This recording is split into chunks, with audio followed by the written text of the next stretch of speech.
Just thinking if there's anything else that can come to mind as far as challenging goes.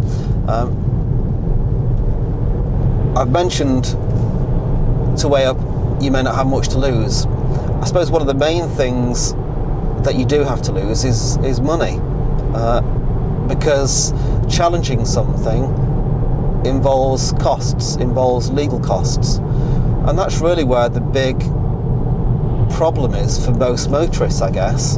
There's no legal aid for motoring cases unless it's the most severe type of motoring case. Perhaps if you've caused a death by dangerous driving, or that's the accusation, then you may well achieve legal aid for that because of a chance of imprisonment. But for almost every other case, there is no legal aid available. So if you've been caught speeding, legal aid, forget it. If you want a solicitor to represent you, then it does require payment of those. You've got to pay the solicitor's fees. And of course that puts a lot of people off because people can't afford it, and it's a problem with the criminal justice system. It's not fair, but that's the way it is.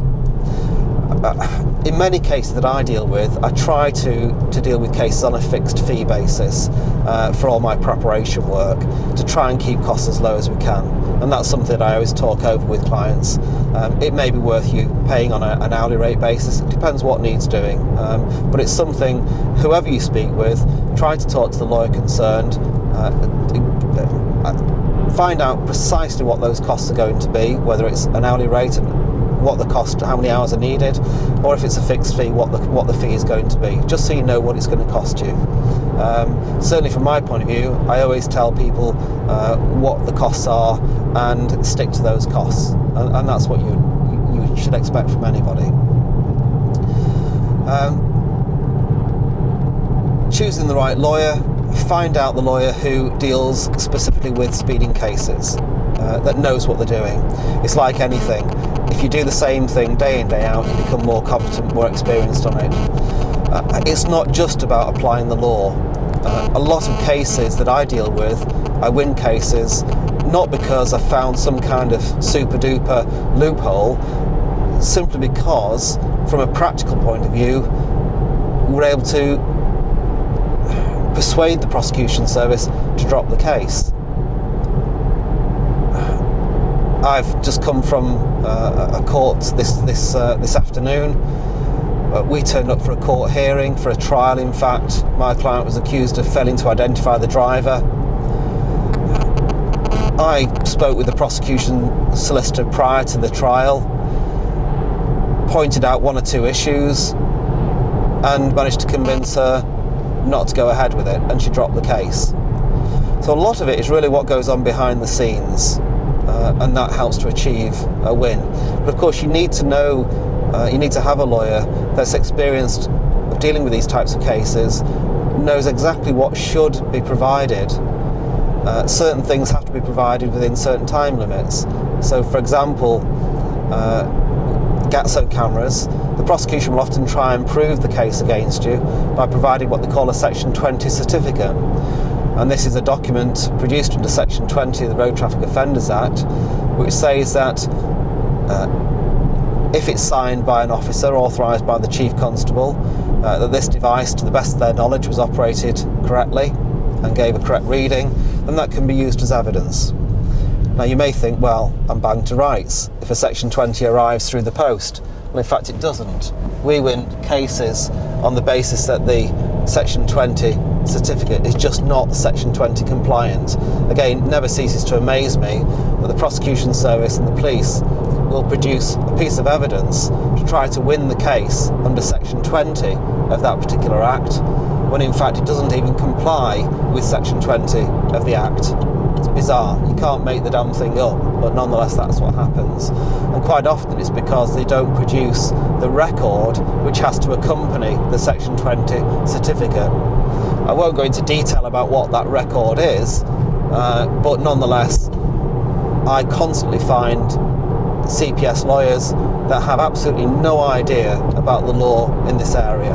And again, we can win cases on a technicality, if you like, or a loophole, whatever you want to call it, because unless that document is provided in the correct format at least 7 days before a hearing, then it's too late to be used.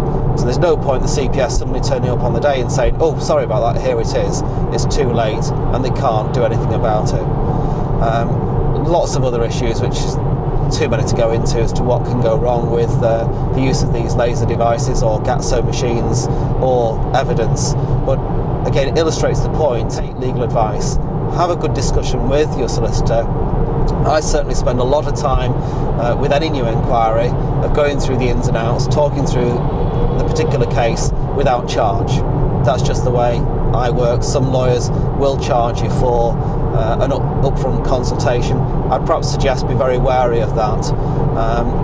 I don't think it's very wise to hand over money before you even know who you're talking with or what that advice entails. I think any lawyer worth their salt should be quite happy to chat through with you, to talk through with you, to give you some idea, explain everything in detail, and then you can decide whether you want that person to act for you or not. It's from my point of view, it helps me to talk to the client. If I was advising you and you spoke with me, I can get a good feel for what it's all about, what's gone on with your case. Of course, that then helps me in turn to get the best result. And if we do win your case, we can then normally recover costs from central funds. So the fees that we've incurred, we can then submit our bill to central funds, which is in effect part of the government, to then try and recover our costs from the central funds kitty, if you like. And then we can normally refund to you as the client some, or hopefully all, of the costs that you've incurred, depending on the amount of costs that we recover back. So it could actually cost less than what you think to have a lawyer deal with the case for you. So take some legal advice as to what's of concern. Perhaps the next blog we'll do something different. Let's have a talk about mobile phones. We've had numerous mobile phone cases recently, the vast majority of which, I'm pleased to say, knock on wood, we continue to win, largely because of faults made with the evidence in the prosecution case.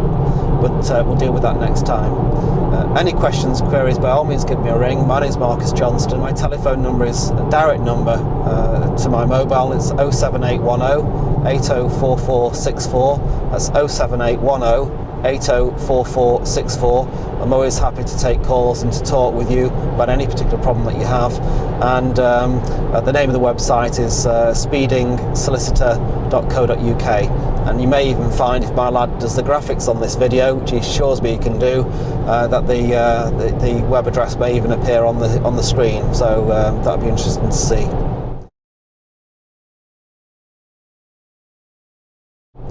So until next time, thanks for watching, and give me some feedback if you can. Cheers, bye bye.